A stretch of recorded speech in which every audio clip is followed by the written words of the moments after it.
ஊழலுக்கு எதிராக வளர்ச்சிக்கு பாடுபடும் அரசாக பாரதிய ஜனதா கட்சி இருக்கும் என்று அக்கட்சியின் மாநில தலைவர் தமிழிசை சவுந்தரராஜன் தெரிவித்துள்ளார்.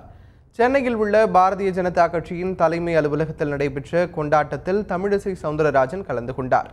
பின்னர் செய்தியாளர்களிடம் பேசிய அவர், ஊழலுக்கு எதிராக வளர்ச்சிக்கு பாடுபடும் அரசாக பாரதிய ஜனதா கட்சி இருக்கும் என்று தெரிவித்தார்.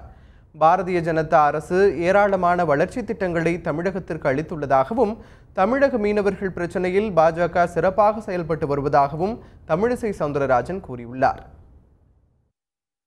அதை பற்றி கவலைப்படாதவர்கள் 5 மீனவர்களை மீட்டெடுத்து வந்திருக்கிறோம். ஃபாதர் அலெக்ஸ் தீவிரவாதிகளால் கடத்தப்பட்டவர் நம் தமிழர், அவர் மீட்டெடுக்கப்பட்டிருக்கிறார். அதே போல சீன துணை தூதரகம் தமிழகத்தில் அமைய இருக்கிறது. யாழ்ப்பாணத்திற்கு நமது பிரதமர் சென்று நமது உணர்வுகளை தமிழர்களோடு பகிர்ந்து கொண்டார்கள்.